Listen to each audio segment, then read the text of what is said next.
Hello all, welcome to Infotalk. So India versus West Indies super 8లో match and ఇది ఒక virtual quarter final లాంటిదే and ఆ మజా అయితే మాత్రం ఫుల్ గా ఇచ్చేసింది. దానికి main reason Sanju Samson fire అవ్వడం, ఒక రేంజ్ లో తన అగ్రెషన్ ని గానీ ఆటలోనే చూపించాడు, హావభావాల్లో ఎక్కడా కూడా చూపించలేదు.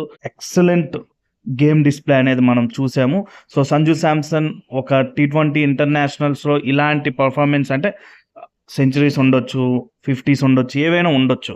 బట్ ఇలా ఒక ఐసీసీ మేజర్ ఈవెంట్లో మనకి ఖచ్చితంగా విజయం సాధించాలి అని అనుకున్న మ్యాచ్లో ఈ రకంగా పర్ఫార్మెన్స్ ఇవ్వడం అనేది మాత్రం సంజు శాంసన్ కెరియర్లోనే ఇదే బెస్ట్ నాక్ అనడానికి ఎటువంటి సందేహం లేదు.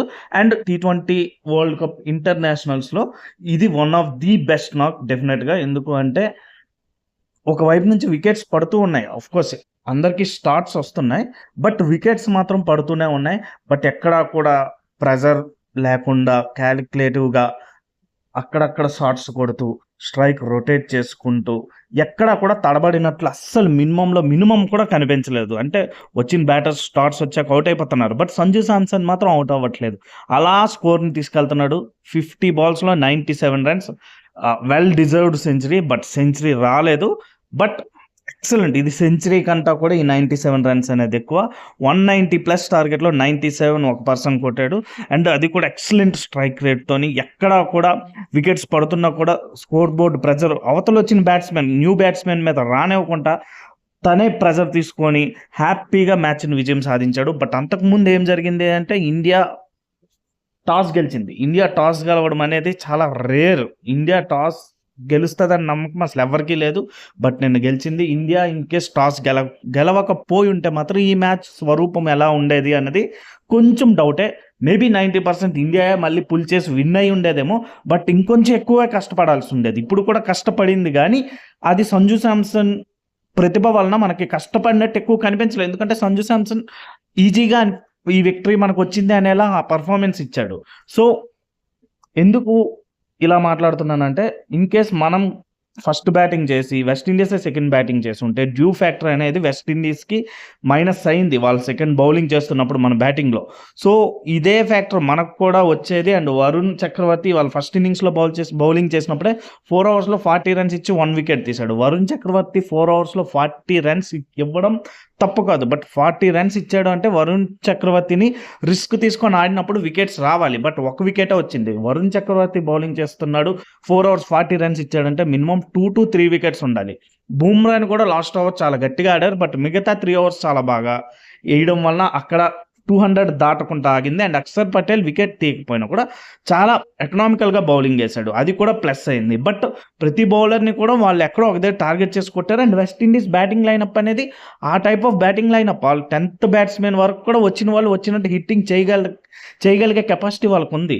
బట్ అంత స్కోర్ వన్స్ ఎప్పుడైతే 190+ అయిందో ఆ స్కోర్ని టీమిండియా టార్గెట్ చేయడం అంత ఈజీ కాదన్నట్టుగానే అనిపించింది. బట్ వెస్టిండీస్ కూడా క్యాచెస్ డ్రాప్ చేశారు, అదొకటి వాళ్ళు చేసిన మిస్టేక్.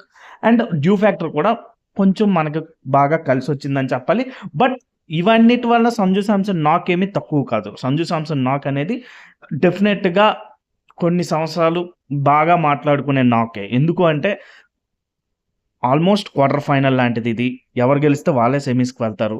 సో ప్రెజర్ ఉంటుంది.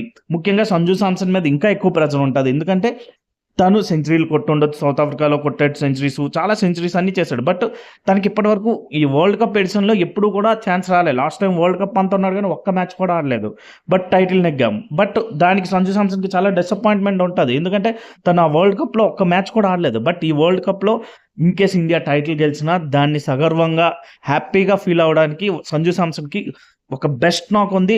డెఫినెట్గా ఇప్పటి వరకు మనం ఆడిన అన్ని మ్యాచెస్లో కూడా ఇదే బెస్ట్ నాక్, అందులో ఎటువంటి సందేహం లేదు. Of course Suryakumar Yadav south Africa USA మీద నాక్ కూడా మంచి నాకే అయి ఉండొచ్చు, బట్ ఇది మాత్రం బెస్ట్ నాక్. ఎందుకంటే వెస్టిండీస్ ఏమీ అంత చిన్న టీం కాదు.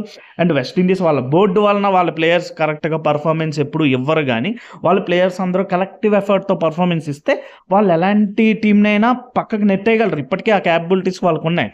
బట్ ఏంటంటే వాళ్ళు ఫ్రాంచైజ్ క్రికెట్ మీద దృష్టి సాధించడం వీటన్నిటి వలన కూడా వాళ్ళు ఇంటర్నేషనల్స్లో అప్పుడప్పుడు సడన్గా వచ్చి ఇలా బ్లూమ్స్ ఇస్తారు, కానీ లేదు అంటే మాత్రం వాళ్ళు డెఫినెట్గా ప్రతిసారి కన్సిస్టెంట్గా performance ఇవ్వగలిగే team.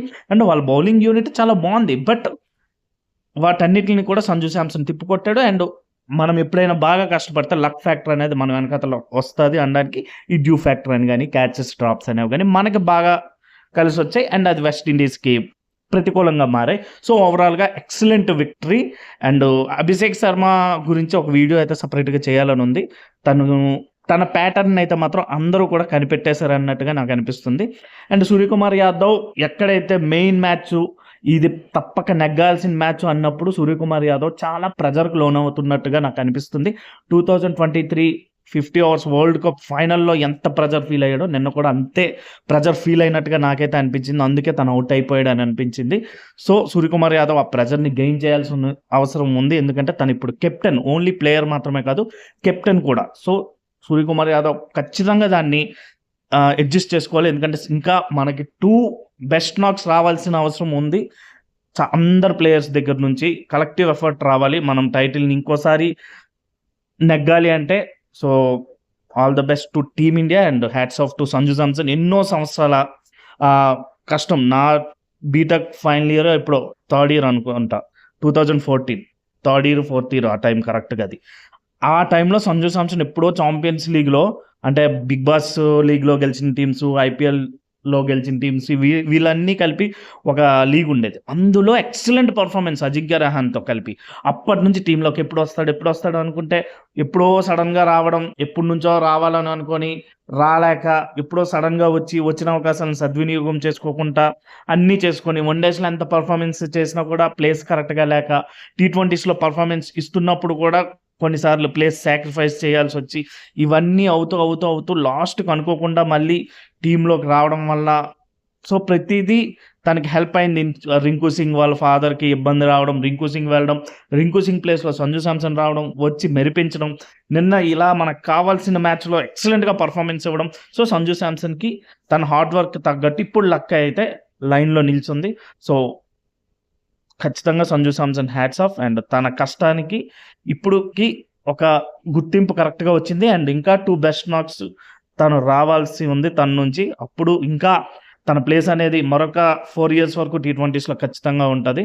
So, hats off Sanju Samson and thank you. By.